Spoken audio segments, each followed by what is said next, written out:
Tayo ay magkakaroon ng outfits I'll be wearing this 2026. Actually, nasuot ko na yung mga iba dito and alam ko uulitin ko sila. In-steam ko yung iba dito pero feeling ko nagugusot pa din. Ganito recently guys, yung gusto kong itry at sinusuot ng mga pieces. So, nandun sila sa parang satin or silk. Hindi ko talaga in-expect yung sarili ko magsusot ako ng mga gantong pieces. Unahin natin itong set na color black. Ito yung first na outfit guys. Nag-iiba yung trip ko talaga sa mga damit. Sobrang comfortable kong suotin siya. Yung top, pwede mo siyang i-pair sa ibang bottoms. Yung bottoms naman, ito ang mga usual ko talagang gusto na wide leg siya, na flowy. Gaan niya, tas kahit saan pwede mo ito i-pair. Wala na siyang pang ibaba. Kailangan niyo ng panloob, isusuot niyo lang siya. Para siyang balabal. Yung panloob na gamit ko kanina, ito lang siya guys. Pinakita ko to sa inyo na nakaraang vlog. Ilalagay ko na lang din yung search ID nito sa description box para mayroon kayong option kung sakali magpa-purchase kayo kasi magagamit at mapi-pair up niyo talaga tong mga to. Available ata ito sa ibang colors. Ang madam-madam ang vibe. Mabilisang forma. Aim ko this year is magdagdag ng color sa wardrobe ko. Pero, ikikip ko pa din na maging realistic sa mga pieces. Alam ko, lagi ko talagang kukunin ay black. Yun talaga yung lagi kong ginagamit. Ayan siya pag nakatalikod. Pinipair ko siya sa mga gatong heels. Mga kitten heels. Mas bagay sa akin yung pointed. Itong foot socks na to, available din to online. Pwede nyo i-purchase. Pero, kunyari ganito yung mga shoes nyo, maganda na yung foot socks ay parang tali lang yung likodan. Para hindi siya halata.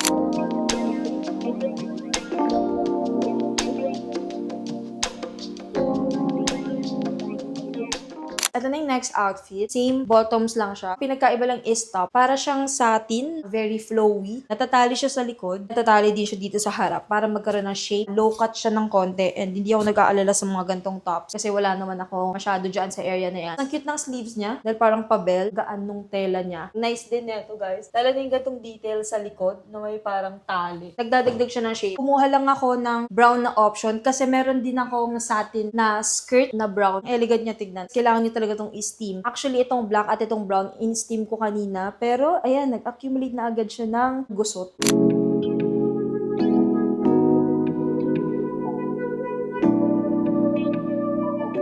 Ito naman guys ay satin na skirt. Nahihirapan ako sa top kasi hindi ko mahanap yung lace ko na undergarment. Pero right now, naka-nipple covers ako. Medyo exposed kasi ito sa gitna. Hindi ko talaga siya mahanap guys. I think nasa laundry. Ilalagay ko na lang din yung undergarment sa description box. Para kung sakaling may mga ganito kayong top. Ang cute ng undergarment nyo. Kaya okay lang. Sumisilip siya sa top. Ito yung detail niya. Tinatali mo siya dyan. Ito yung gilid niya. May papuff siya na ganyan. Itong flats is from Charles and Keith. Ang ganda ng top na to talaga. Very nice talaga siya. Kasi I think pwede mo din siyang i-pair sa mga pants, all black, but at the same time, meron siyang personality dito sa top part.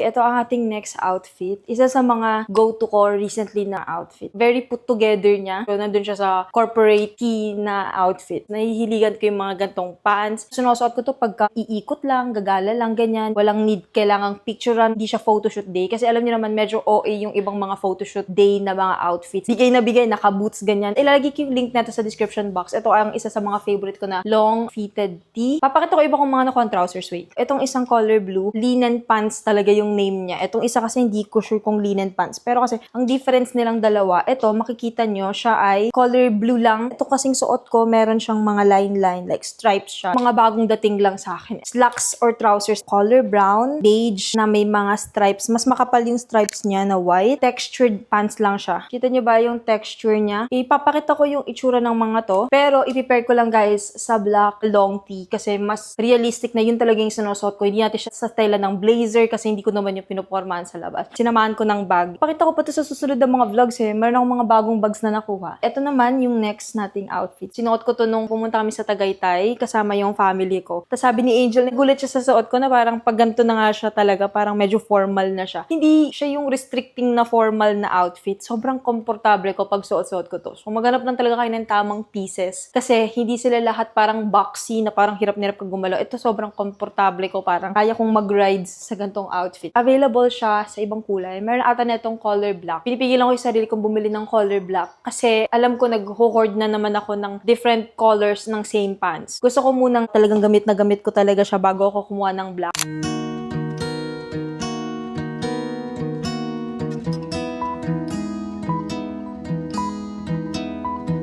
Ito yung may texture ng konti. Casual lang din siya pero put together pa rin. Ayan, may color brown na option. Ayan siya pag walang belt. Tapos pag nilagyan natin ng belt, nakakadagdag talaga siya. Hindi ko alam bakit. Magdagbi-belt na ako ngayon. Pinanood mo yung mga outfit videos ko before. Anong mga outfitan ko. Doon naka-neon ako, guys. Kung may nakakaalala nung neon face ko. Pero feeling ko babalik ulit kasi di ba balik na ngayon ng 2016. Natutuwa ako doon sa 2016 trend. Sobrang nostalgic. Mas tama yung fit neto kaysa doon sa kanina kung pinakitang color brown. Maganda to guys sa white na top. Pwede din to sa white na shoes. Meron ako ditong kitten heels. Dami ko ng kitten heels. So ito color white. Mas hindi nasayad sa lapag yung pants pag naka-heels. Ayun din talaga yung point ko kung ba't gusto ko mag-kitten heels. Kasi ayoko i-prepare iba kong mga pants. Tinatamad ako. So pagka naka-kitten heels, at least hindi sila sayad na sayad. Lalo na ito is light color. So makikita pag nag-accumulate na ng dirt. Kung naghahanap kayo, recommended ko itong shoes na to. From Charles & Keith siya. Gamit na gamit ko as you can see sa lahat ng outfits na to.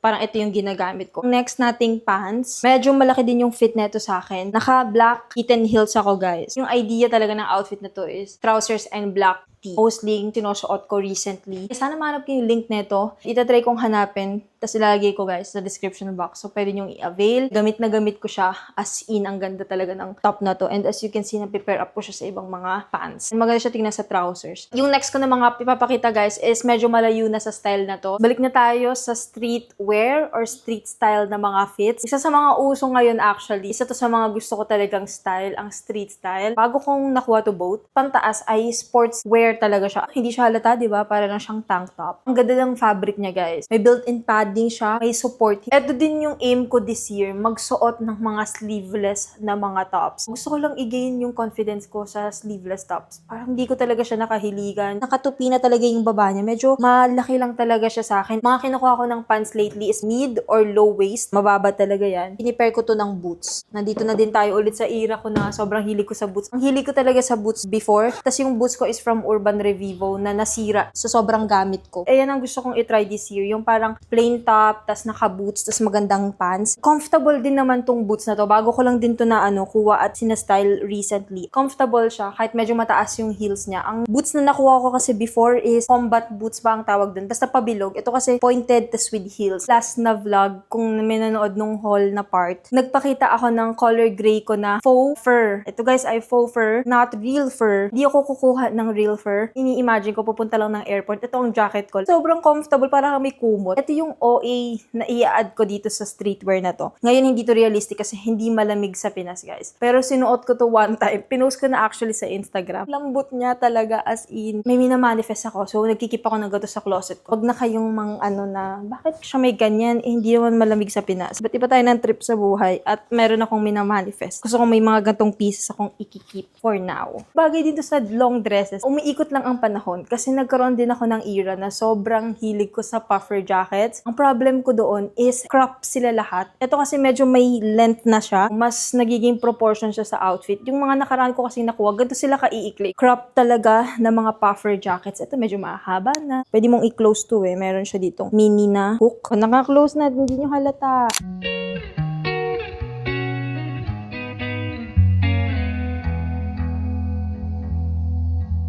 Ito na mga outfit ito. Ang clean din ng outfit. Ang gagamitin ko is New Balance. 530 ata ito. Itong New Balance na to, sobrang sumikat. Isa to sa mga trend ng shoes na hanggang ngayon gustong gusto ko pa din. Sobrang comfy niyang suotin. Ginagamit ko siya lagi. Itong panloob na gamit ko, ito yung white version nung kaninang sinuot ko, nung unang part ng vlog na color black. Perfect sa mga gantong panloob. Yung tela niya ay pang workout. Wala siyang padding, so mag-nipple covers kayo. Ayan ang ating outfit. Meron din siyang bulsa. Chill lang na kulay. So, ayan siya pag naka-close. Pwede din to. Mas okay sa akin yung naka-open.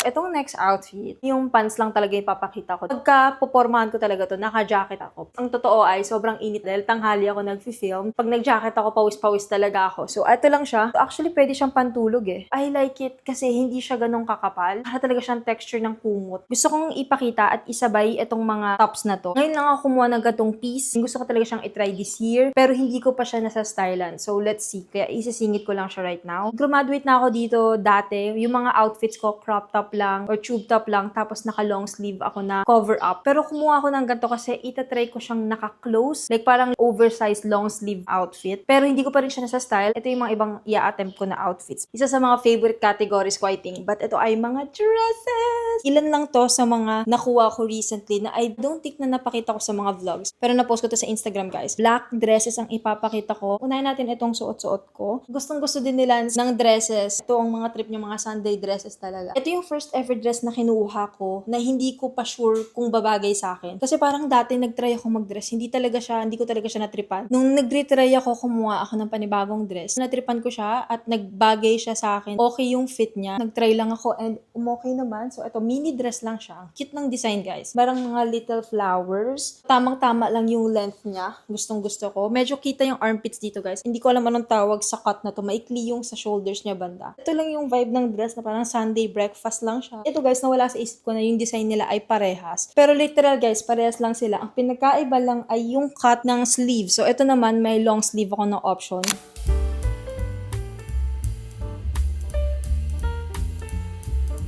Parang napansin ko puro black pieces ang pinakita ko sa vlog na to. Hindi ko pa siya napapakita sa inyo pero sinusuot ko na to. And actually, ito dapat yung susuotin ko dun sa Valentine's Day vlog. Pero sabi ko, wag naman black. So, nag-pink na lang kami. Ang cute na to, guys. May konting detail siya. Like, may ribbon siya here. May ribbon din siya dito sa mga sleeves area. Minimal lang niya. But at the same time, may konti siyang detail like itong mga ribbons. And alam niyo naman, nauuso ngayon yung ribbons.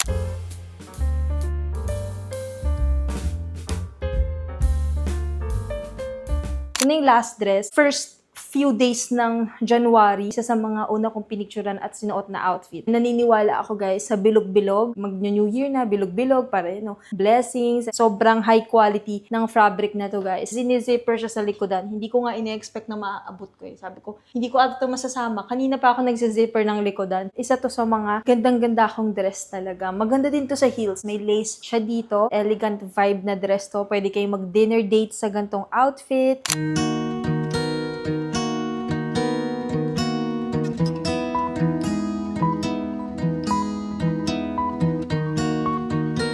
Ayun lang naman ang mga outfits na ipapakita ko. Now, sabihin nyo, guys, kung gusto nyo ng ganito, this 2026, papakita ko lang yung mga pics ko for that month. Hindi ko alam actually. Kung may suggestions kayo, guys, na ibang mga vlogs, mag-comment kayo sa comment section. Ayun lang naman ang outfit ideas or outfits I'm wearing this 2026. I tried na maging realistic sa ibang pieces. But again, yung iba kong mga pinakita, may mga bago kasing dumating. So, siningit ko lang din, guys, yung mga bagong dumating. And don't forget to check out yung description box. Ilalagay ko lahat ng links, SKU, search IDs, and coupon code ko kung sakaling gusto nyo mag-purchase. And yung mga dati ko pang nakuha, tatry kong hanapin yung mga search IDs din nila. Yung iba kasi dito, guys, ang tagal ko nang nakuha, pero hindi ko pa siya napapakita sa haul, pero napapakita ko sa Instagram. So you can follow me on my Instagram at Emma Ara. Meron din Instagram si Gucci at Gucci the Bully. Meron din akong shop at Good Old. Magkakaroon ako actually ng collection tomorrow. Ang collection ko is 14 or 15 and end of the month. So meron akong 2 collections per month. So far, consistent ako since December, I think. Pwede nyo check out yung shop ko at Good Old, tas 3 underscore. Lahat ng details ay nasa description box so you can check it out. See you guys on my next vlog. Don't forget to drink lots of water, drink your vitamins, stay safe, and sana nag-enjoy kayo dito. Babalik tayo, guys, sa normal vlog sa susunod ng mga araw. So yun lang naman. Thank you for watching. Bye, guys!